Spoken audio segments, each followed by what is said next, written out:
Visualization Workgroup, sponsored by PNAMP, the Pacific Northwest Aquatic Monitoring Partnership, and in part by USGS. I'm Sharon Olson. The workgroup is also facilitated by Denise Kelsey and Keith Dublonica. And we've been meeting since March of 2018. Our goals are to explore best practices for visualizing natural resources data, also to find out how to best make data accessible at multiple scales and for multiple audiences. Also, one of our goals is to share lessons learned as we implement data visualization. So we'll get started with the meeting. The agenda is here. I'd like to welcome new members. I know that there were at least a couple who are new, and Justin Welty and his co-authors, Michelle Jeffries and David Pilliod, are also new to the group, but I've seen their presentations a few times. And they are with USGS, but they work with across several entities. They work with many other entities such as BLM, and they work with the Land Treatment Digital Library. They work with a massive amount of data, so I thought that it would be really great to see how they work with these data and how they visualize these data. A little bit of housekeeping. We are on pnamp.org, and if you want to know more information about who we are, you can go to pnamp.org and look at data visualization, the project. Here there's a lot of information and also links to where we keep other information. We record these presentations. We have more literature and resources in other documents. Everybody's welcome to contribute resources and documents, and I welcome you sending me information, anything about courses or your favorite data visualization. So yeah, this is a space where we can do that. Also, right on the home page, we have upcoming events, and these come from our calendar. Our calendar can be accessed here, shows events, not just PNAMP events, but many events. So we also have information about those events in our newsletter and our announcements. So just a quick orientation there to pnamp.org.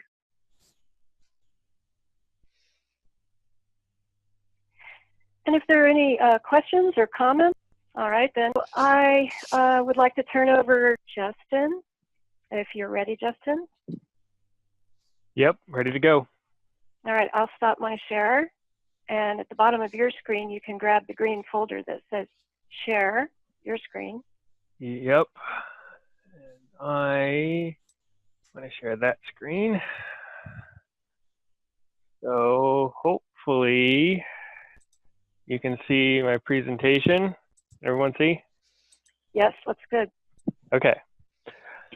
Well, thank you all for having me. I'll introduce myself a little bit. My name is Justin Welty. I'm an ecologist with the U.S. Geological Survey at the Forest and Rangeland Ecosystem Science Center in Boise, Idaho. I've been with this center for almost 11 years now, first as a student contractor, and then as a term, and then as a supervisory ecologist. And for the last 11 years, I have been working with big data and the Land Treatment Digital Library. And so data collection, and then how to serve that data back to the public has consumed most of my life for more than the last decade now. And so I want to thank Sharon for inviting me. And I think what you're trying to do in this group is really awesome. You know, collecting and then serving that data back to the public, I think after years of doing this, is one of the most important things we can do, because far too often data just sits on shelves and doesn't get used for anything. And so I'll try to talk today about what we've done to try to serve our data up. I've got a hopefully not too terribly long presentation, and then take questions and have a chance for you all to see some of these live demos of the tools that we're working on. And I'm going to start with, like I said, I love what you're doing about collecting data and serving it up. And so I'm going to start with my little soapbox, because to me, it really is all about the data. This is something I've been stressing more and more in recent years. Data collection, in particular, well done data collection, is so critical to everything we do, to understanding how different ecosystems work and how everything works together. And so whether it's in the field, the lab, or analysis, it really is all about the data. If we don't have good data, everything we do with it is virtually meaningless. And so we're always trying to balance this quality, quantity of data to get the most efficiency out of our data collection. But we also have to remember that we need to work on minimizing the error in order to get the best data we can get. And so, new techniques and new things that are coming out in order to assist us with data collection are becoming even more critical. And in addition, additional scrutiny on our data from a variety of sources means that we have to make sure we're collecting the data in the best way possible. And for a lot of us, when we work with data, we need it to do something, either for an analysis, for a paper, a report, something like that. But more and more, we want to use these data for adaptive management. We want to just not learn something from the data, if we learn anything at all, but we want to take that data and we want to turn it into something that we can use to improve future success. And so this term adaptive management has become really, really popular in many resource management circles. It's where you plan a treatment, you implement the treatment, you monitor the treatment, you archive it, and then you use that data to then plan your next treatment. The cycle of data, as we like to call it here. And so as we work through this, what we found is that the second half of the circle is often the children that are left behind. So we plan and implement treatments really well, whether those are, fish surveys, land treatments, whatever. We're really good at that part. But the monitoring sometimes takes a back seat, although we are getting better with that. And in particular, the archiving and the ability to use that data for the planning is what tends to be the ones that get forgotten. We have all this great data and we need to find something to do with it. And so that leads me into our land treatment digital library. And so this is the archiving part, where we're trying to store all this great data that's out there that didn't have a home, that could be used to share it with the broader scientific and land management communities. So the land treatment digital library was first conceived of and created in 2008, and it has grown to archive tens of thousands of Bureau of Land Management land treatments. So we have over 46,000 treatments in our database, spanning pretty much the entire Western United States, excluding Alaska and Hawaii. And so one of the things I want to impress upon you is the volume of work that's required to get a data set like this. When you're working with big data, there's no shortcuts and there's no easy way to do it. So for the last 10 years, our staff have gone to all the BLM field offices out in the West and either physically copied or digitally collected all of the treatment data that they have at each of these offices. So we're talking about literally millions of pages of documents that were scanned, terabytes of computer files that were collected and brought back to our office here to be entered by LTDL specialists.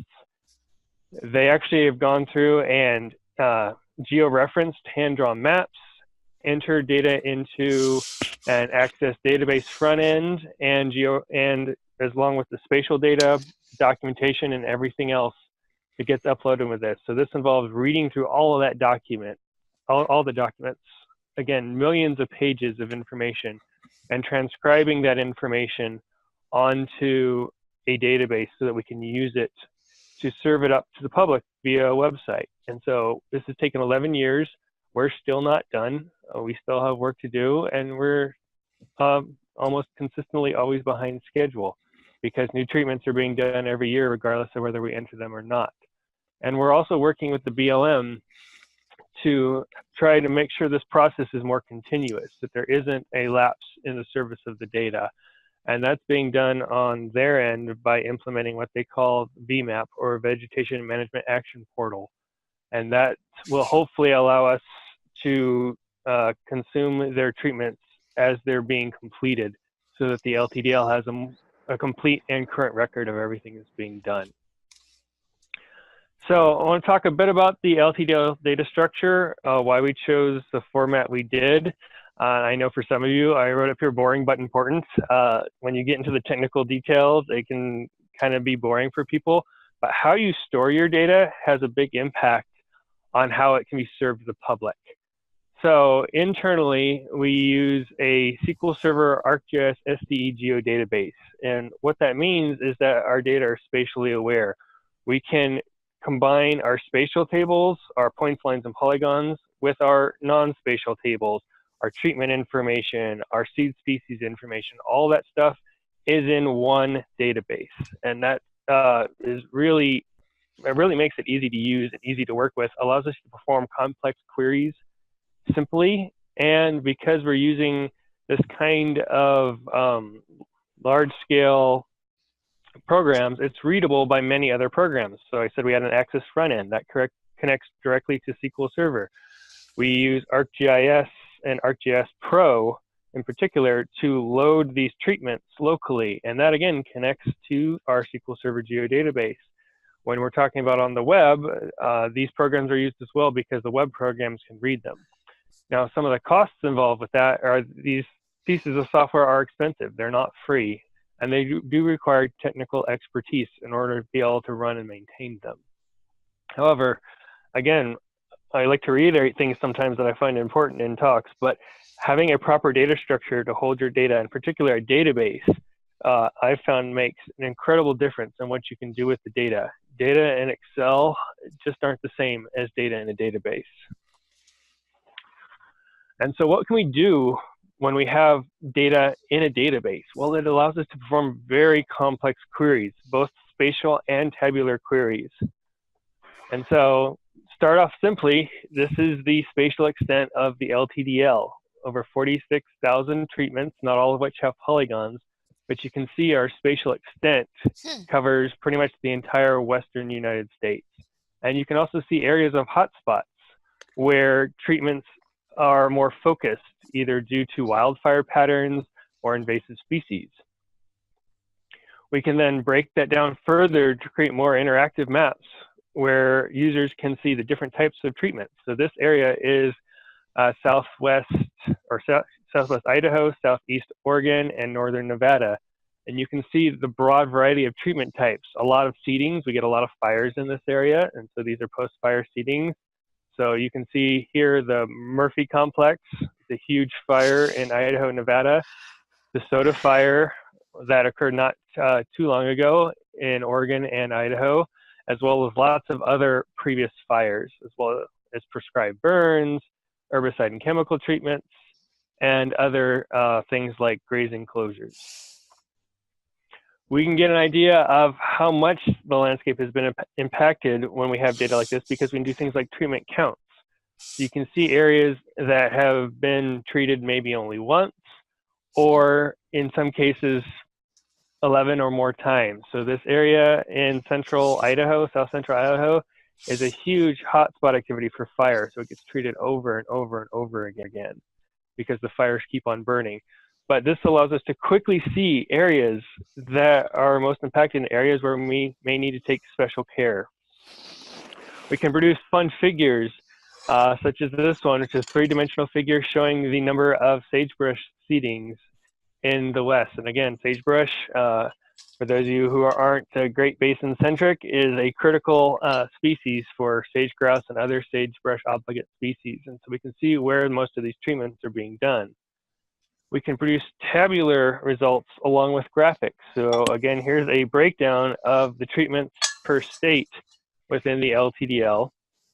You can then break that down further by treatment types, and you can see how one state varies from another state. And again, this can be done very quickly. And I'll actually show you on our website, we have tools that allow you to display some of this information graphically so that you can actually do this on your own. But you can see how in Idaho versus Oregon, we've got relatively about the same amount of seedings. Idaho does a little more, but Oregon does a lot more vegetation and soil manipulations. And so a lot of those are timber harvests because of all the trees that you have in Oregon. So in addition to just looking at cool figures of data, we can also, because we have this data in a way that we can quickly give it to people, we can use this data for research. So we have many, many different studies that either utilize data in the LTDL or work directly with us to produce peer-reviewed published journal articles. So some of these you'll see my name or David's name in them, others you don't. So sometimes we just give people a little data dump and they work with the data. Other times we're more directly involved, or we're actually working with and helping to construct the treatments, the scientific research that goes along with these particular treatments.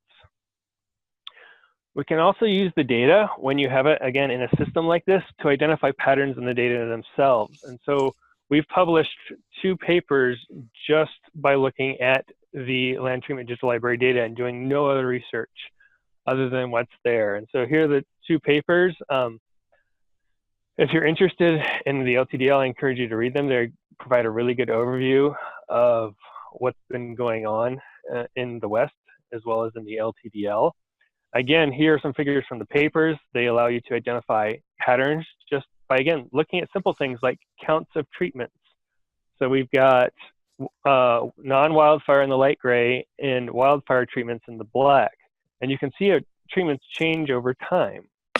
And you can see, again, the explosion of wildfire treatments in the last couple of decades here, where wildfires seemingly have taken off, or there's been just an increased focus on rehabbing after wildfire, and we're still trying to tease all that apart. But you can also see we have highlighted here, these are different pieces of legislation that were enacted by Congress. And so you can see how the legislation can impact treatments that federal agencies are doing on the ground. And so all that's really interesting to us in terms of just being able to look at the data and find things out about it. You can identify important characteristics such as seeding over time. And so for many, many years, most of the seedings out here in the West, post-fire or otherwise, were crested wheatgrass and other kinds of non-native wheatgrasses used primarily for cattle forage. And again, you can see right around the year 2000, that started to change, where we started to have a change in the policies and the ideas that, hey, maybe these non-native species aren't the end-all be-all, and we need to be focusing on more native vegetation when we do our rehab treatments. And so again, you can quickly see how these things change over time. And we can break that down further to look at the frequency of grasses, forbs, and shrubs and how they continue to change over time. So again, you can see early on in the 40s through the 60s, that non-native wheatgrasses made up almost all of the seed mixes. There was virtually nothing else in them, maybe a few non-native forbs.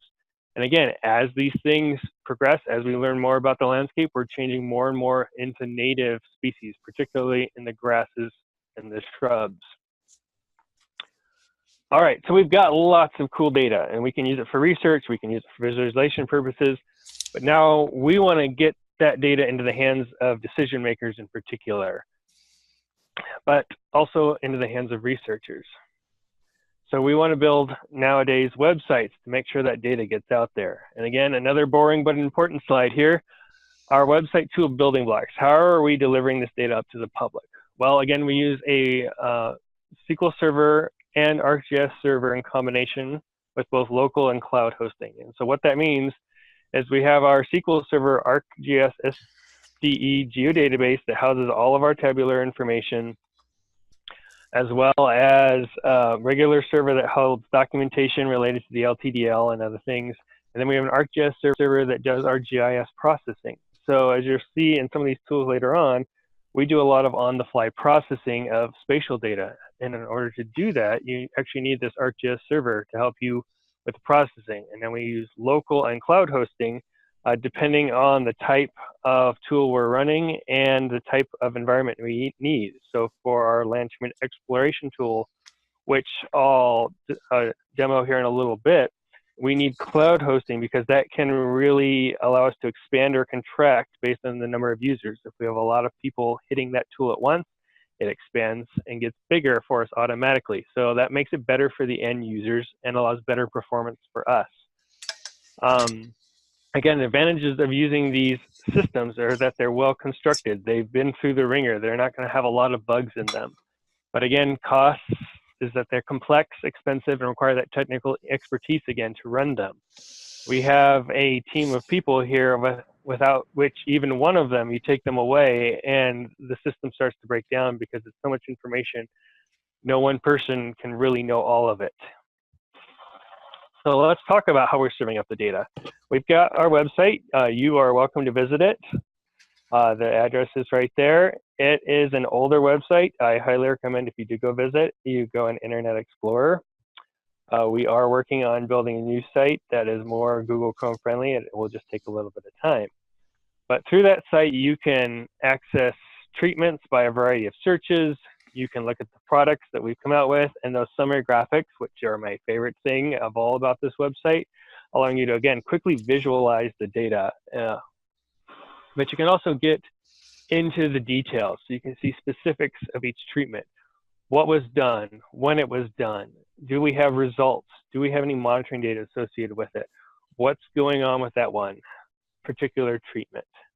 And so it allows users to get into the nitty-gritty details. And that's all well and good, but especially if land managers, resource managers, or researchers want to use the information for a large-scale project, for example, we can't just have them look at one treatment at a time or one project at a time. That's too cumbersome and time-consuming. And now we don't have a great bulk data download yet on the LTDL website, and I hope that's coming here in the not-too-distant future. But what we do is we provide customer support. So we work with users, individual users, one-on-one usually. And if any of you are interested in finding out more about this data or utilizing this data, we're more than happy to work with you. But we respond to data requests. And so far we've done 106 data requests since 2009. Because we're working with individuals personally, they allow us for highly advanced queries and customized data results. So we talk with them about what the data are and what they're doing, so we can learn about how the data are being used, and we can provide the best data set back to them in the format that they need. It also allows us to explain what the fields they're working with are and any caveats are involved. So if you think about it and saw some of those figures, we have treatments dating back to the early 1900s. And as you can probably imagine, paperwork and documentation on those older treatments is not always the best. And so we have lots of fields that talk about the quality of the data. We don't want to try to hide anything. So we're like, do we know if the treatment was actually implemented, or are we unsure? Do we just have a planning document for it?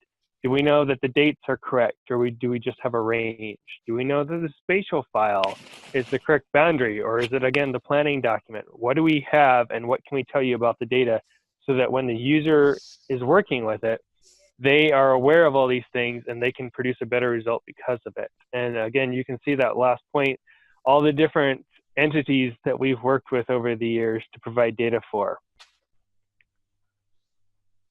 All right, so it's still a mountain of data. And so we were asked a couple years ago now if we could build a tool that would allow users to work with the planning part of adaptive management. So again, can we make decisions based on a single area? And so again, this last part of the curve, the part that I feel gets used the least, where we take the data that we have and we use it to help build something better in the future. And so that's the goal of the land treatment exploration tool. And so our kind of motto or goal for the exploration tool is that by helping you identify a site's past, we can help inform you about its future. So this tool is designed to tell you about the area that you're going to be working on. And again, you'll get the link to this tool a little bit. It is currently up and available to the public. It is in beta, so it is still a little buggy as we work through all this. But we're very proud of the tool, and we hope that it can help transform the way that adaptive management works on the landscape. And so we want to make sure we provide a tool for managers to identify characteristics of planned treatment sites, identify past treatments that share similar characteristics, and then help users create maps, summaries, and reports for planning purposes. And finally, one of our main goals is to facilitate communication and integration. And so one of the reasons both the BLM and us at the LTDL and USGS wanted to release this tool to the public with literally no login or anything is that we want users to start seeing what other people are doing on the landscape. And we want users to be able to call each other, talk to each other, talk to these local experts who have so much intrinsic knowledge about what they do. And so we're hoping in the very near future not to just have LTDL treatments on here, but treatments from other groups and monitoring data from other groups. So you can see, all right, here's where things have been done, here's the monitoring that's been done, and have this all integrated together in one tool so that the user has it at their fingertips. But let's talk about what we have right now.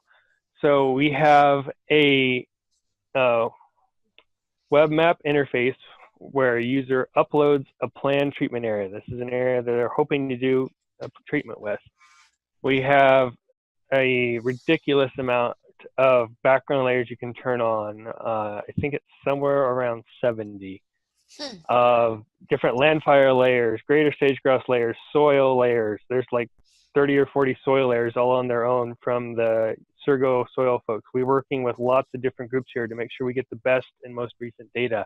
The PRISM folks, resistance and resilience, all these terms you may or may not have heard of, depending on what area of the country you're working in.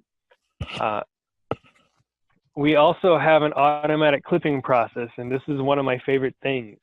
So many folks want to know what's going on in their area, and for many people, you need a GIS expert to do that. Well, now this tool does it for you. You can select from a variety of layers, and we hope to increase this list considerably in the not too distant future, but it returns to you not only what your area intersects, but the percentages that it intersects. So for those of you unfamiliar with resistance and resilience, it's a classification kind of here in the Great Basin, Greater Sage-Grouse Range that uses soil temperature and moisture classes along with several other factors to identify a site's resistance to degradation and resilience to change to help resource managers determine whether or not a site should be treated and what it should be treated with. So in this case, if we just had low and moderate, that doesn't tell us nearly as much as knowing that low encompasses basically all of the area and you can throw out the moderate. Same with all these other things. Here's some habitat management areas, and you can see when we have about a third of each one, we need to pay attention to all three of those because they're all part and critical to that habitat. We provide a history of the site. So when we're, like I said, when we're working with this tool, we didn't just want to provide LTDL data. We wanted to provide something that could give users a full history of their site so they find it really useful. So we provide the fire history, the treatment history, and the treatment frequency, as well as the long-term climate. And again, all of those are exportable. All the maps, everything is exportable so that you can include it in planning documentation. And the whole goal behind it is to allow users to better justify their treatments. So we're like, here's our fire history, here's our climate, here's our treatment history, and this is why we're going to choose the treatments we're going to choose. Now we get to the actual LTDL part of the exploration tool. So we want to be able to find similar past treatments that match the same climate, the same landform, or the same heat load as our planned polygon area. And so climate is actually 24 variables, 12 precip and 12 temperature from the monthly values.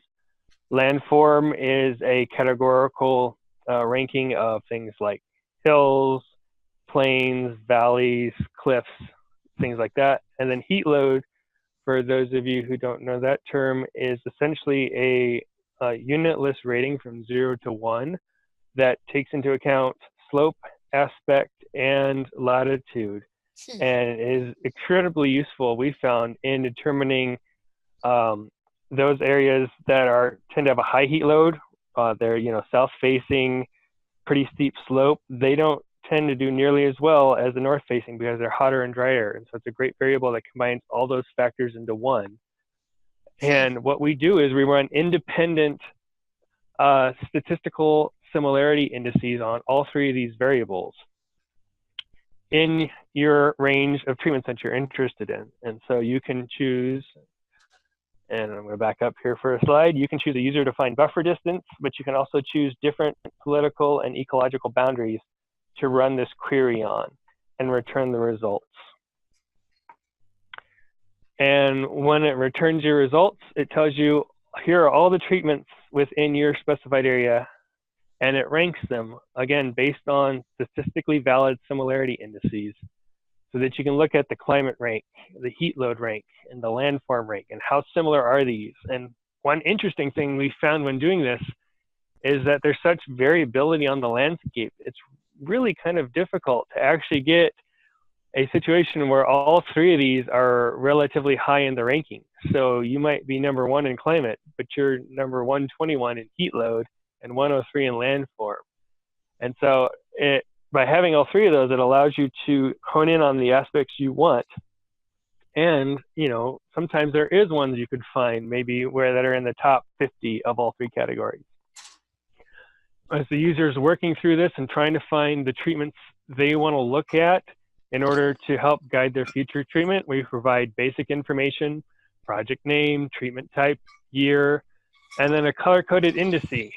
As I mentioned before, the LTDL has a lot of variability in the quality of data that we have just because of time and everything else that happens with data as it ages.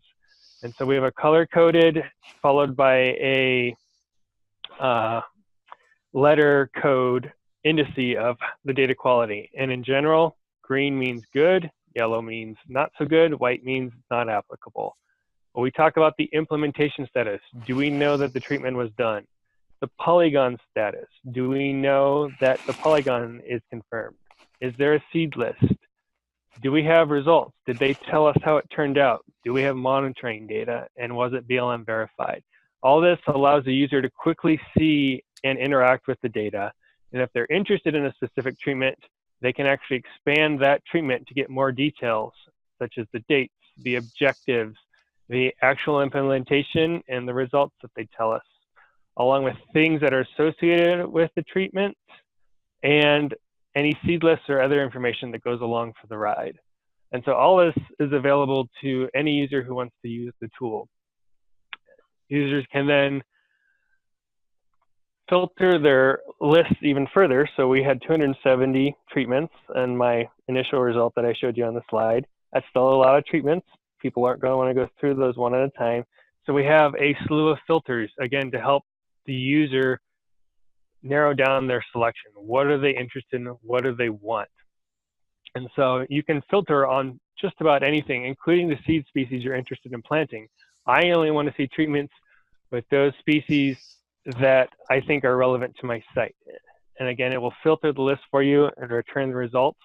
You can then actually highlight or check each of those treatment rows, and those treatments will be included in your result output, again, where you can reference them and use them to justify your current treatment.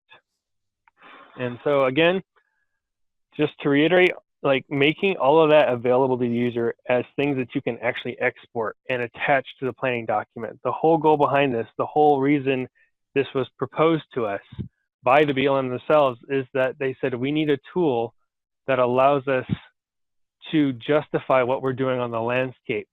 And so we can show what's worked and what hasn't worked in similar situations and really take advantage of this adaptive management. And again, facilitate that communication and integration of previous data. Talk to those resources that are in the field that have done this before. Figure out who's done it, when it was done, and why they did it, and hopefully how it turned out. Now, we also know that if any of you who have been paying attention might also know that right now there's been a literal explosion of decision support tools coming online in recent years, both at the local, state, and federal level. All these are designed to help guide users on the best way to conduct treatments. And so one of the things we were asked to do when we were designing this tool was to help prevent tool overload. And so our way of doing that is not to take over anyone else's tool or to make their tool irrelevant, but to utilize that information and try to incorporate it into the exploration tool so you can go to one site and get information from multiple sources, because we don't want to recreate the wheel if we don't have to. And so we're piloting this with our Fish and Wildlife Service IPAC tool, the information for planning and consultation. So when you load a polygon into our planning tool, it automatically loads the polygon into the IPAC tool, and their tool is just a page on our site. And that returns a list of endangered species, migratory birds, facilities, and wetlands, all to an anonymous user, all through our site without you having to do anything. And if you have a login for this, so this is actually a login site, you can get even more information through that site, again, without having to do anything interacting with that site. We're also working with multiple proposals at the moment who are looking to create models or specific types of data.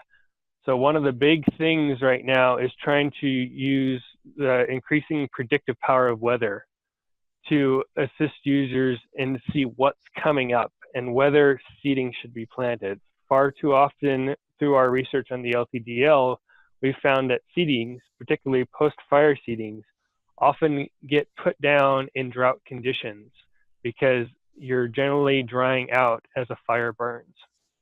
And so being able to let users know what that soil water potential is going to be compared to historical levels for an area, and to be able to do that on the fly is a proposal with another group who actually just contacted us and wants to work with us to help provide their information through this tool. And so all of this we're really excited about, because it, again, gives the chance for users to get multiple pieces of data through one site. And so that's one of the big goals. And so I'll wrap up the talk portion of this with some of the lessons that I've learned over the last 11 years of doing this. So as I've moved up in USGS, I've designed databases and websites and tons of Survey 123 forms. And if you don't know what Survey 123 is, I encourage you to ask me in the questions section, because it's my favorite way of collecting data now. And so I design and build probably literally hundreds of things over the last 11 years. And so this is some of the things that I've learned. You build it for them, not for you. And so far too many times I've seen people way high up the food chain up at the top saying, we need this. And they build a database just to get the data that they need, and then they force the users to put the data in. Users hate that. It's not going to work well if you do it that way. You build it for the end users, the people who are putting the data in, and then you extract the information you need for the higher ups. If you build it for the users, it's going to work, and people are going to want to put the data in. And that gets the second point, that users should want to use the tool. Even if it's required, this is something that users should want to do. They should make their life easier. If it makes their life harder, they're not going to take advantage of the data.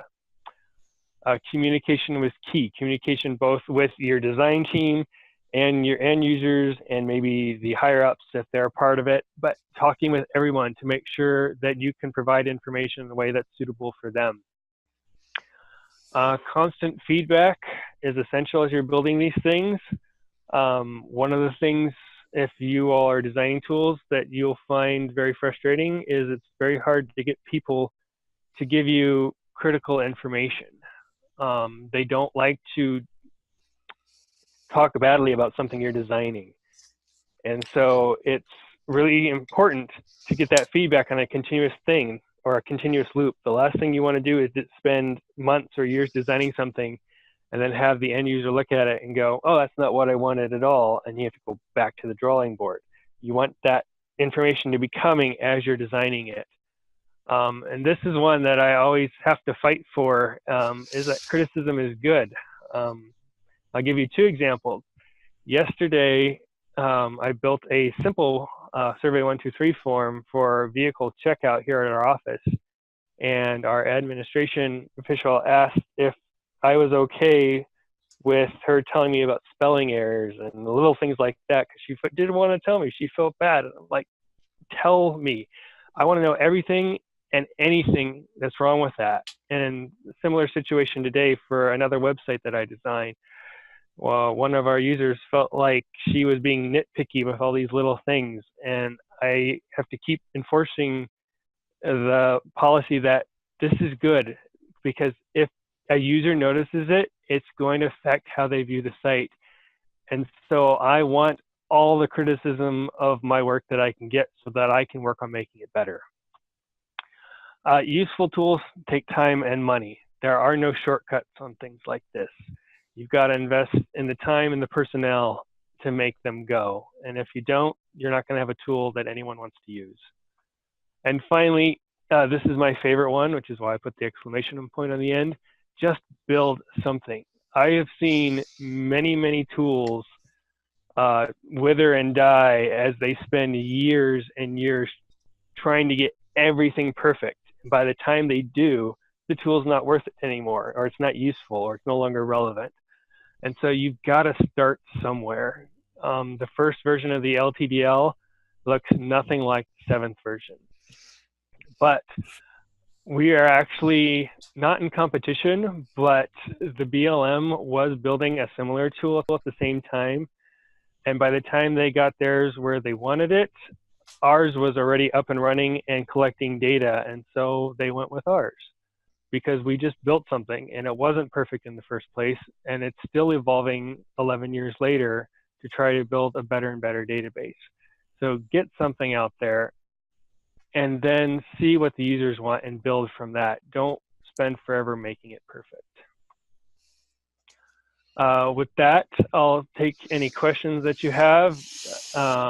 And if you're interested in using these tools or learning more about them or how we do the work, you're welcome to contact me. And if you are using the tools and you see bugs and you see things that aren't working right, again, I will relate this to you as well. Tell me everything that's wrong so that I can work on making it better. Thank you.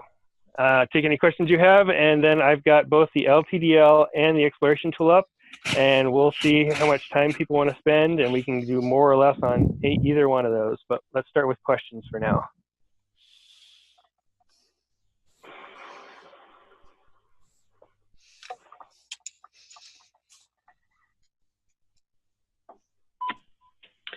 This is Denise Kelsey from CritFic.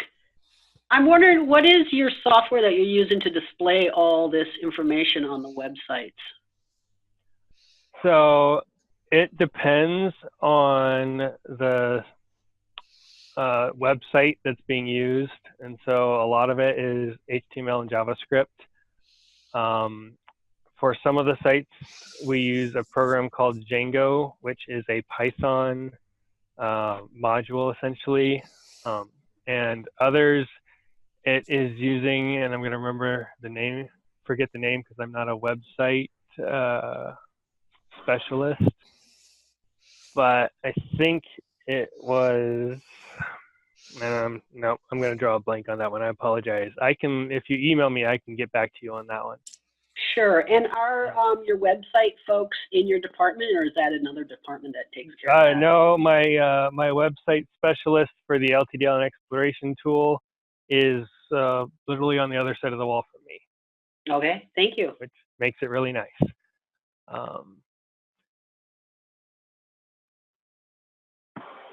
Thank you, Justin. Great presentation. And I think everybody's interested in the lessons learned, and we've heard that. That's a theme. The whole set of those ideas is a theme from our other presentations, to pay attention to the end user, to have iterations of releases, and to be careful with your resources and to just keep getting something out there. I have a question on the chat from Lisa. She's asking, what is Survey 123? I was hoping somebody would ask that. And that's your favorite, I know. That is one of my favorites. Here, if you will bear with me for a second, that is my favorite thing right now. I will actually pull it up and show you. It is an Esri product, right? It is an Esri product, so you do have to have an Esri license for it, which is the one downside. But it is essentially a field form builder. And so it allows you to build very complex field forms with a lot of detail and nuance to them very, very easily. So the app itself is free. You can download Survey 123 Connect on your machine for free, and you can build a survey on there for free. You can download Survey 123 on basically any smart device for free. The only caveat is you have to be a ArcGIS Online registered user in order to be able to actually publish and utilize this information. But essentially, Survey 123, you build the survey in an Excel spreadsheet. And so you can see that here. Let me scroll to the top here. So we can have groups, and we can specify the type of field, the name of the field, a label, a hint if you want. You can constrain it. You can make it required. You can set the appearance, a default. If I keep scrolling over, you can make it read-only. You can make it relevant. So in other words, the question only shows up based on an answer. You can do a calculation. So in this field, I'm calculating the total time they spent surveying for prairie falcons. And you can do cascading selects. So you can allow a user, when they make a selection, it filters the subsequent selections. And you can, again, assign selections for users to choose from. So it's all about making drop-downs and questions and making everything required. And you build that in Excel, and then Survey 123 actually turns it into this. This is the form where users can select names, times, their spatial location, which is one of my favorite things. And again, the survey, you can see, starts out very short until the user decides what type of survey they're doing, and then more questions appear. And I selected 5 kilometer unit 6A, that subsets the 1 kilometer units I can do, and the territories I work with. And again, here, we subset. If we say yes, we can talk about the adult behaviors we observed. If we say no, the question goes away. And so I think, Sharon, you've probably seen, I think you've seen at least one of these presentations on Survey 123 that I gave. I have, and it's not good. If anyone was familiar with ArcPad years ago, even just 6 years ago, it's real similar. It's a form builder. And then when you're done, you automatically have a georeferenced attribute table that you can that just is a shapefile. Yep. You upload shapefiles. And it works on different devices too, right? Yeah, it works on Android, iOS, which is Apple, and Windows devices. Mm-hmm. Basically, any smartphone will have an app for it. You can take photos with it.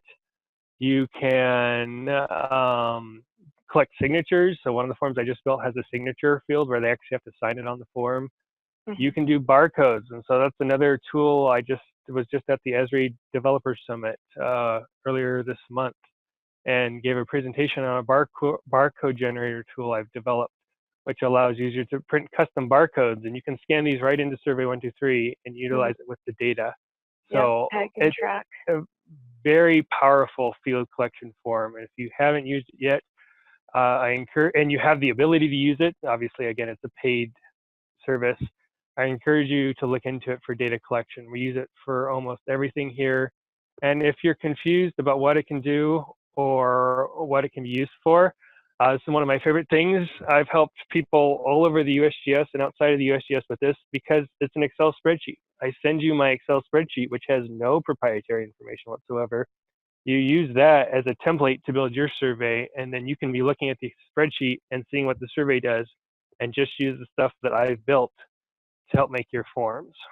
Mm-hmm. So that, and one other piece of software, which is Collector for ArcGIS, is another really good template, but I talk too much on this stuff, so I'll shut up and try to get back to these things. unless there's more questions on them, which in case I'm happy to answer anything. Yeah, this is Clark Watcher with the Nez Perce Tribe. Just kind of a follow-up on the Survey 123 that you were describing. Does it support other peripherals, like other types of monitoring devices and such? Or would those have to be kind of specifically kind of built in or Like you mean a for? pit tag reader? Or Yeah, a pit tag reader would be a perfect example. So, yes, to a degree. So, basically, the field types are, integer decimal text, excuse me, I'm talking too fast, a select list, a geopoint, some groups or calculate features, and audio. So what you need is what's called a wedge application. And we actually have these, I'm trying to remember the name of one we use here. It costs like $20, I think, for a license forever, maybe $30. But what it does is it takes an input like an RFID signal, and I'm using this right now with the website I'm developing, and it puts that value into whatever field you're interested in. And so it works with Survey 123 just fine. You scan RFID signal, and it will go into the active field, which if you put it in Survey 123 would be Survey 123. And so that's how you would use something like that. Okay, thank you. Yep.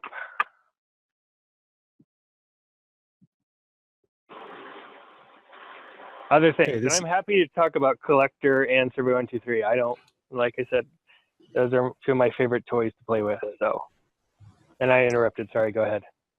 Yeah, this is Matt Yellen from ICF. I had one Survey 123 question and then another exploration tool question. Yes, go ahead. For Survey 123, is the using Excel, is that the kind of required development path, or is that just one of the options? That is one of the options. You can also just build the form online in Survey 123's website. You don't have to go through the Excel. The online form is not as useful in terms of all the different things you can do. They're making it better and better, but it just doesn't have quite the utility that the Excel does. But no, you can actually build some pretty good forms online.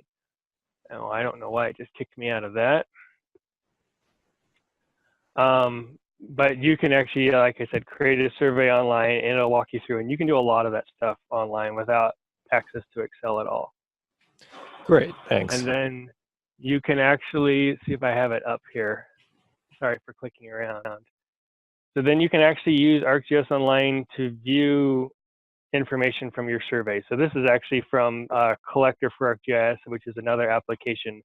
So these are crews doing a canyon survey for prairie falcons that I'm working with. And we're using Collector to see where their monitoring points are, where the nest sites are. And then we're using Survey 123 to actually record information about the birds with the form I just showed you. And so you can get all this information from the website. And did that answer your question for that one? Yeah, great, thanks. Okay.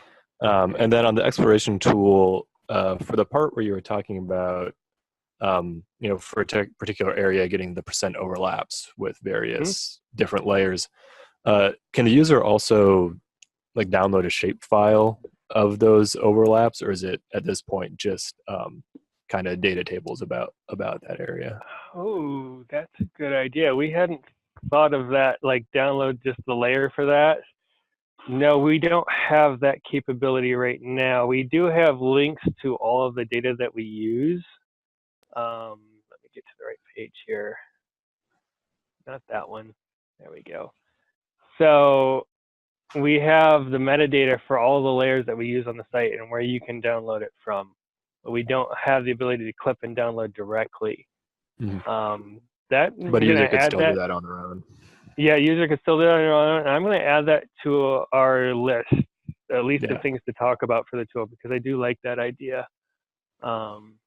So yes, and also if you start using the tool, I will say to any users out there, and you see layers that we don't have, particularly national level layers, it's really hard for us to use local layers and something like this, but national level layers or things that you think it would be really good for us to clip to, Where's my clipping demo here? I've got a lot of tabs open. There. You know, we don't have a huge list of things we clip to yet. If you see really useful layers that would be good to clip to, please let us know. We're always looking to improve this tool. Just like everything else, like I said, we try to use adaptive management on our tools for adaptive management. So as the users go, we go too. So anyway, give me just a second to write this down.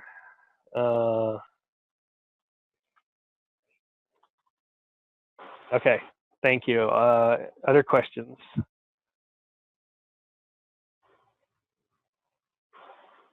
I have a question for you. Yeah. And this is Sharon about working with users. I like that you had the climate, heat, load, landform information, and that you could see restoration treatments of different types. First question, do you have a lot of data about restoration of riparian areas? We work with a lot of intensively monitored watersheds, IMWs, who do a lot of restoration. That's part one of the question. And part two is, would you be able to work with a land manager or an analyst, a scientist who has, say, fish population data and wants to use your climate, heat, load, landform information as a covariate along with, say, fish abundance or small to adult return rate, say? Yes. Like that. Yes. So the first question, and I was paying so much attention to the second part of the question. I almost forgot the first, but riparian treatment. Riparian. We don't have a ton of riparian treatments, only what the BLM puts in. But as I kind of alluded to in the presentation, we don't want to take over everyone else's data, but there are ways nowadays that you can like link these treatments in using APIs and web layers so that we can show and actually link back to the other user sites in order to display that information. So we're really working hard with the Utah Watershed Restoration Initiative right now to try to get their data in. And once we establish that protocol, we want to try to get as many users' treatment data in here as possible so we have as much of a variety as we can. So if you have users who are really interested in working with us, we'd love to start working with them to get their data in. If they don't have a great site right now for display and use of their data, you know, we do this sort of thing. I don't want to like sell myself out there, but we are available for contracting work, hiring work to kind of put this kind of data out there. It's kind of, like I said, this has been the last 11 years of my life is trying to do things like this and really work with big data and getting data out there. So I'm pretty passionate about it at this point. And then the second part, remind me again. Well, the second part is, you say you've worked with a lot of individuals. And there are a lot of fish biologists that we work with. And in a lot of cases, they have an abundance of data about fish abundance. They have indicators, small to adult return rate. And the next step,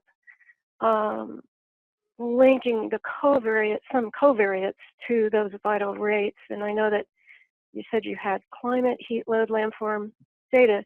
Have you worked with people who have used those data as covariates or could do? No, yeah, we definitely could. All those layers, like the heat load in particular, is one we actually created and published ourselves. That one's freely available. Landform is the USGS layer that's freely available. And the climate data is downloaded from Prism, which is also freely available. So any user can actually go and grab any three of those. And most, if not all, I think all of the layers, even the 70 background layers we use, are freely available. Nothing we are using it was paid for. So yes, any of that stuff could be used. Has it been used? I'm not sure if it's been exactly for that kind of return rate, but I know we've used like heat load for a restoration study that David Pilliod and Robert Arkle were kind of the lead authors on, looking at how that affects streams and stream revegetation after wildfires. I think that was several years ago now, but so it has been used for things like that. And you know, if you again, if you want to contact me to figure out how to access that data, we're more than happy to work with you. And again, not trying to sell myself, but if you need people who are good with analyzing that kind of stuff, it's another big part of what our lab does. I've got a colleague and an employee who are excellent with statistical modeling and that kind of analysis. So we love data. We love working with data. We love modeling data. We're just big computer geeks over here, but we really love this stuff. And so I love helping science however I can. And I love getting my fingers in all of this stuff, no matter how crazy busy it makes me, because I love learning about all this different science stuff. Right. And what we do is we get people together with each other. So I'm sure there are plenty of people working in the aquatic monitoring world who are not all that aware of what you guys do. Hopefully we can remedy that and get people together. Yes, I love collaborating. If you can't tell from my presentation from the way I'm talking afterward, I get excited about this stuff. I think sharing data and working together is the best way to expand our knowledge of what's going on in ecosystems, both riparian and terrestrial. So I'm very excited about all this kind of stuff. All right.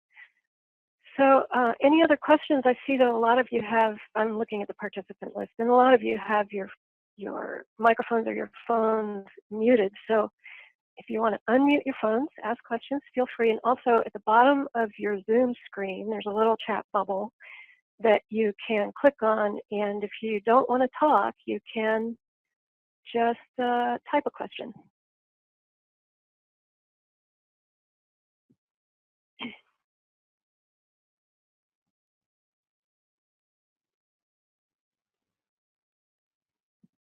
So any more questions for Justin?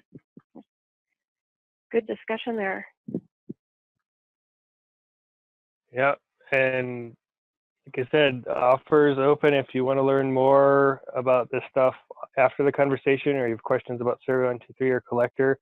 I'm really, again, I get passionate about science, and I'm really passionate about people not collecting data on paper anymore. As Sharon probably realizes from some of my older talks, I'm trying to, I'm big, stop collecting in paper because it's a great way to introduce air into your data kind of person. So I love showing off these things to people and getting them to start using them.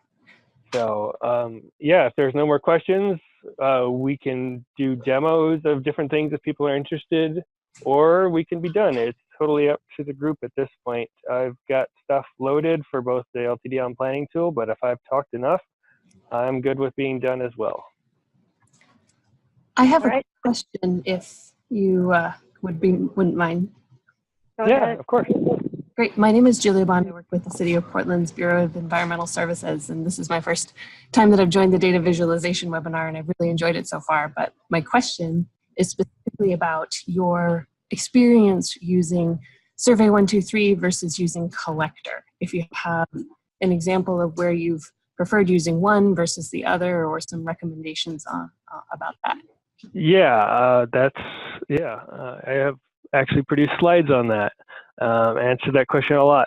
So, so Collector, if you use it, you see it's a web map. So this is essentially a web map that goes into Collector. You can load multiple polygons. You can load lines and points. You can turn on identifies so that users click on a screen and see exactly what they want. You can turn tracking on so it tracks users and allow them to create and edit points and attribute information. So it's great for that kind of work. And it's great for seeing where you're at and where you need to go and identifying those kind of things. So it's really good for basic data collection, I've found. So simple things like when they collect a point, my identify will work. That's not what it's supposed to show. Come on. No, oh great. Sorry, that's like 1,000 tracking points. Let's see if I can get one without tracking. There we go. So, you know, for collector, when they're doing this canyon field survey, which was the most recent one I've been working on, they give a name, a point type, so it's an observation point, a date, and any notes. And so it's good, like one-to-one relationships is what we call them. It's really good for that and for checking where you're at. It can do one-to-many, so like a repeat table, but from all our experience, it's not that great at it. It doesn't work well for relevant fields for making a really complex data form.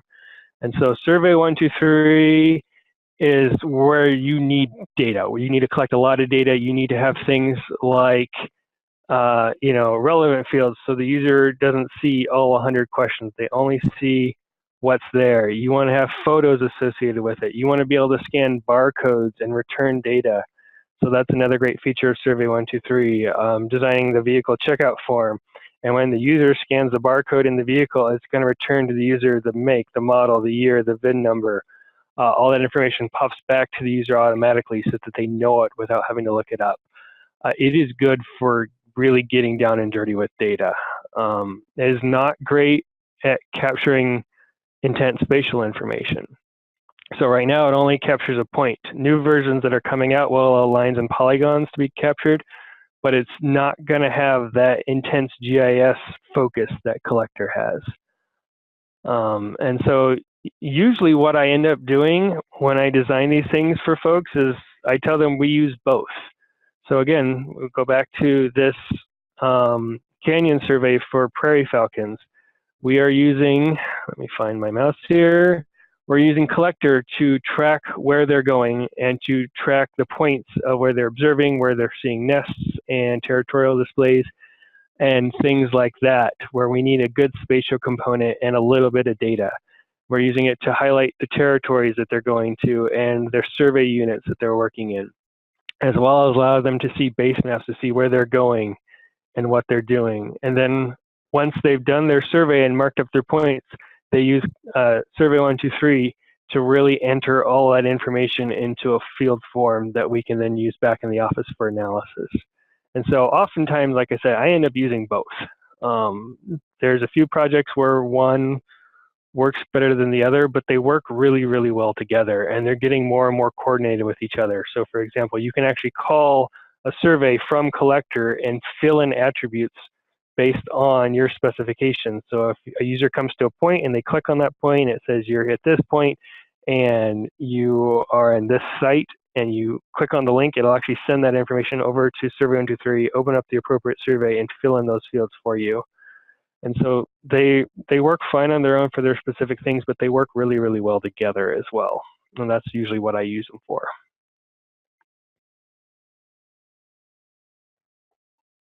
So that was a very long-winded answer, but I hope it helped. It was very helpful. Thank you. It almost seems like in the future they may become one piece, one. Well, yeah, they're actually, and again, this is probably getting a little bit too up in the air, but again, I was just at the Esri Dev Summit, and they are really working on integrating all these apps together. So there are apps, a new app that will be coming out later this year is called the Tracker app, which essentially will do this, track the user's movements, but do it better. So you saw that one point I clicked on, and there were 385 tracking points because they stopped there. And it just kept collecting data because that's all I can do with collector. With the Tracker app, it actually senses your phone's movement and stops collecting when you stop moving, so you don't get this kind of insane amount of points in one area kind of thing. They're also have things like Workforce, which is another great app that I hope to start using as soon as it can work offline, which will again hopefully be later this year, but allows you to specify where your field techs are going and what they're doing so that they know specific protocols. Because if your projects are anything like our projects, when we send a tech into the field, they're generally not doing just one thing at one spot. They're going to this spot and doing this thing, and this spot and doing this thing, and another spot and doing another thing. And while I'm just promoting Esri out the wazoo, if you have the access, I encourage you to also check out Insights for ArcGIS if you have access to it. It's a great way to quickly visualize your data. operations dashboard is a phenomenal program for getting summary statistics and just displaying summary information to the user very quickly, so that that a field lead, for example, can see everything that their field techs are doing in one summarized platform. And my favorite one, if you've never looked at this, I highly encourage you to do this. Search for Esri, ESRI story maps and look at their site. It's a phenomenal way to deliver data to users. It is interactive, it is fun to and visualize, and it has everything you want to be able to deliver this kind of information to your users, particularly if you have a project that you want to highlight and you want to highlight how it's working. It's a really, really cool app. And so now I've just basically become an Esri spokesperson at this point. But I'll continue. Go ahead. Just so you know, one of our early presenters, Nancy Leonard of the Northwest Power and Conservation Council, presented their fish and wildlife data program, and they used story maps in large part to do it. And it was a great demonstration. It's a work in progress, but they were able to get a visually interesting presentation up pretty quickly. They're still populating it with data, but it's easy to use and it's interesting, and it's the accessibility is good, visually exciting. So right. Justin, I had another question for you. It might be one of the last questions. I'm not sure, but I was really interested when you said you're integrating your tools, the land treatment exploration tools, say, with other tools that are out there. And it wasn't real clear to me what the other tools are, whether they're data repositories or also metadata databases. How do you integrate? Are you talking APIs, or you just have a link to them, or? It depends on the tool and what's available. So like I said, we're still kind of in the beta version of our tool. So we're still kind of feeling through these different things. But so for example, the IPEC tool that I have up here, you can see it's just a tab in our, oops, not that one, in our list of tabs along here where we just essentially load the site. It's actually not terribly, what's the word I want, nuanced or a fancy way of doing it. We just kind of slam the site in here, but it still provides a lot of information. A lot of others were trying really hard to work with APIs, and so let's see here. Let me bring up a slide here.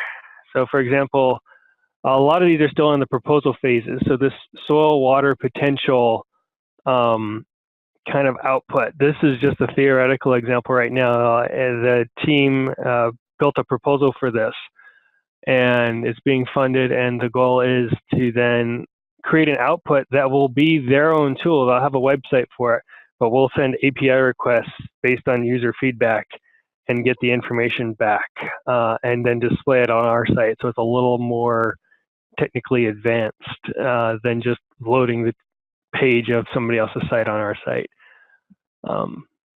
Nice. So it's a variety of ways right now, and again, we're still trying to work through the best way to do it. But again, that whole goal is to just reduce that tool overload, so we're not forcing the user to go to 10 different sites to get the information they need. Right. Yeah, that's a good thought. So any other questions for Justin? Hi, this is Jack in Washington State, and I have a question for him. Yeah.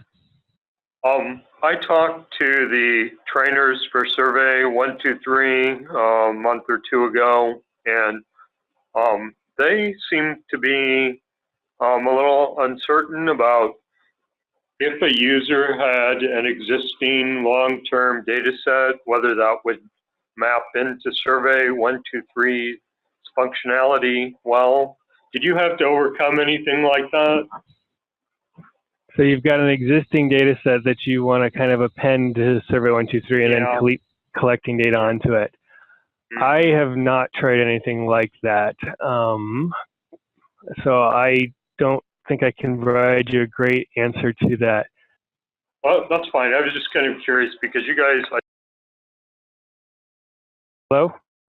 you talked about for a long time, but that seems different than Survey 123 to me. Yeah, and sorry, you cut out in the middle there. Something got muted on me. Can you repeat the last part of that? This main survey, this main website that you talked about in your presentation, that seems different than Survey 123 to me. Wasn't that? Yes, you're absolutely right. Totally Those are two different things. totally different things. I mentioned Survey 123, and it's the new and upcoming thing, and I got asked the question and we got sidetracked. But yes, they are two totally different things. This long-term data set is not in Survey 123.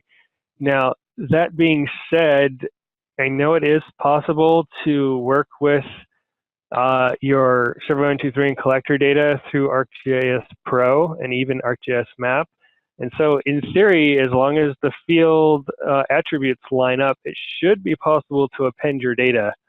But I'm speaking only in theory. I've never tried that in practice. So. No, that sounds right. That's kind of seemed to be what they were saying too. It was a kind of a mapping and protocol question. So. Oh, okay, thanks. Yep. Hey there, Justin. Yes. This is Keith Dublonica with the Governor's Salmon Recovery Office and Recreation Conservation Office. I thought this was a great presentation. I'm up in Olympia and I've been hooked into the webinar through Zoom, but I couldn't use the microphone through Zoom for one reason or another. But we are using story maps that you were selling on behalf of Esri, and it's a great product. We've used that for identifying 17 IMWs in the Pacific Northwest, and we've got other elements of story maps in our biannual State of the Salmon that was just released probably within the past 4 weeks, that I could provide a link to that for folks on the call, and I'll send it through PNAP. I just wanted to let you know there is and folks on the call, there's a salmon recovery conference taking place in Tacoma, April 8th and 9th that our agency is putting on.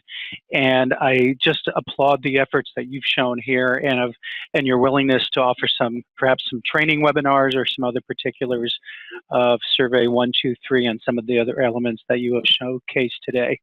I think it's a great tool, and we have some EPA projects that we hope to actually use some of the items that you have shown here on how we can improve some communications of Puget Sound specific elements in a grant proposal we've been awarded. So thank you again, and thank you to PNAM for putting this together. You're very welcome. And like I said, I get giddy about science, and I'm not afraid to admit it. So I get my fingers in everything, which makes me insanely busy, like I said before, but it's so much fun getting to learn about all this different stuff, which is why I'm happy to help with all of this, because I just love learning about everyone who's doing all this fun stuff. Yep, it's never boring for sure, and it needs to get out there. It needs to be able to be translated and interpreted to the public in general, who could help support more process and more funding through our congressional delegations. So this kind of work, I think, can be celebrated in a great way and provided to different audiences as well. So thanks again. And thanks, Meg and Sharon. Right, and I will say, you know, for the LTDL data in particular, that was part of the reason that the LTDL came into existence, because this older data was disappearing. It was being thrown away. It was being archived in warehouses in the middle of nowhere. It was just being lost. So, you know, we actually had, you know, cases where people would tell us, well, we don't have a lot of herbicide sprays, that somebody left the book in the truck over winter, and by the time we got back, everything was disintegrated, and that's all we had. So the data was being lost. And while the data is not perfect, especially the older data, there's mistakes in it. There's no doubt about that. And there was some concern that, well, you know, this is going to air our dirty laundry, so to speak, air things that aren't, you know, perfect. And our response to that is, who cares? The data is too valuable to hide, even if it's not perfect. And we just, you know, we acknowledge it's not perfect, and we know it's not perfect. But data, even imperfect data, is too valuable to just hide away and not share with others. That's right. You don't want perfection to be the enemy of the good, and what's serviceable and has utility. one thing we're seeing from a lot of people in the group and throughout the region is that they don't have a team. They don't have, you know, a GIS person, and they don't have a web developer, and they really are limited in their resources. I think people might have to change their thinking. They might have to actually, as a line budget item, say that the data visualization and the development for data visualization and accessibility is as critical as collecting the data and getting it out there. And I think that people are frustrated that they're not able to develop the visualizations and the accessibility more quickly. Yeah, no, it can definitely be a big issue with all that kind of stuff in terms of getting the data out there. And, you know, not in terms of website design and getting the data out there, that's a separate issue, but in terms of collecting it, one of the things that I definitely hear is, well, we don't want to spend money on tablets or field devices because that costs money. And while that's true, I encourage people to think about how much it costs in terms of when you write it down on paper, you've got to then transcribe it into another thing. So that requires essentially double the amount of salary time for someone to both write it down and then transcribe that written information, and it introduces a lot more opportunity for errors in your data. So it encourages people to think long-term about that kind of stuff. And while, you know, Esri still requires an Esri license in order to be able to run it, many federal, state, and local programs do have Esri licenses, even if some people don't realize it. You know, working with USGS, I didn't know we had ArcGIS Online license until I asked, and they're like, "Oh yeah, just do that." And I'm like, "Okay, I'm in." Same with Boise State. Design some things for Boise State. They're like, "We don't have any licenses." I was like, "Talk to your IT," and it turns out they have a lot. So just talking with your IT professionals and seeing what's actually available to you can actually make a world of difference. Right, and yeah, and I've seen it, data transcription. Sometimes it's not double, sometimes it's triple. It's to 3 different places, and then it's not just the transcription, but it's also going back over and checking, you know, quality assurance and error checking. So it's a really large time commitment to collect data in the field. I mean, paper is good for backup. Yep, I always say use paper as your backup. Yeah. Exactly. But, you know, I've spent, or, you know, my colleague and I have spent hours trying to figure out where one sample came from. Right. You know, and like, how much salary time is that? Whereas, you know, now it's labeled with a barcode. They scan the barcode, and then we can immediately just pop up that information about the sample. So, Yep. you know, there's a lot of time and salary that we don't account for when doing this kind of data collection. Obviously, data, you know, presenting to the public is an entirely different side of it. But again, there are tools now like Story Maps and ArcGIS Online that can allow you to present your data in a relatively quick fashion once you get over that learning curve. Once you get good at this stuff, that survey I set up that you saw that had all the relevant fields and everything else probably took me 3 or 4 hours tops to design from nothing. We didn't have anything to begin with, just a couple of paper forms. And that's all the time it took to put all of that, you know, relevant field required stuff in. It doesn't, once you get over the learning curve, this stuff can go really fast. Right, and then the transition to the data visualization, at least the summary data, is pretty seamless. Yep. So yeah. So Justin, if you let me share my screen, we'll look at one little piece of the agenda. I'll stop sharing mine so that you can share yours. And we just have a little bit more to talk about. And that is the future. And so before you get that, I'll just sign off by saying thank you all for listening. Thank you for the questions.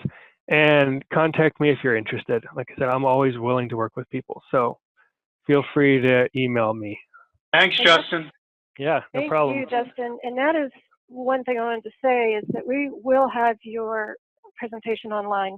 there's a whole nother group, which is a river restoration group, who seems to have a third Thursdays at 10 o'clock meeting, just like us. And a lot of those folks want to be in this meeting too. And they've emailed me and said, well, can I just watch the presentation? And so with your permission, Justin, we'll release the recording and we'll get your a PDF of your slides. That would be really great, and we'll post them.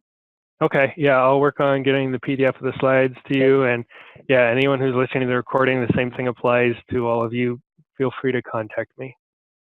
Thank you, and thanks for a great presentation and a lot of good information, both from the data collection side and from the data visualization side. Yeah, you bet.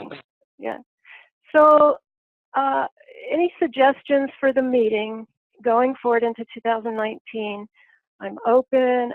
Please email me if you would like to go in a different direction. I've heard just a few things, and it seems to be about a 50-50 split.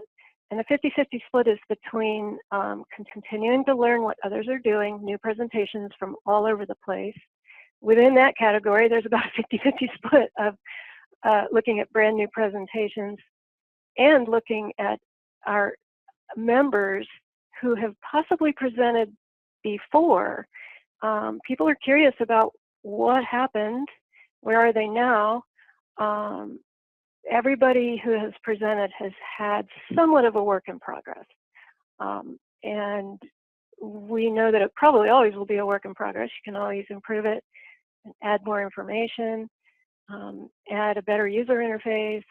So I would really like to get feedback from all of you, and I'll email the larger group too to find out exactly what you'd like to see. So then our next our next work group meeting, I believe, will be May 15th, I think, 16th. And during that time, what might be good is to get updates from a couple of members who presented early on. But I'll send out the notes for this meeting, and with that, I'll be asking you for more feedback. Does anybody have any thoughts now about that, or any new thoughts where you'd like to see the meetings go and the work go?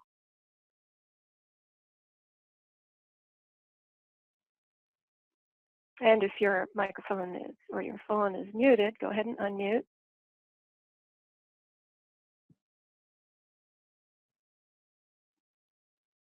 And I'm not hearing any suggestions, questions.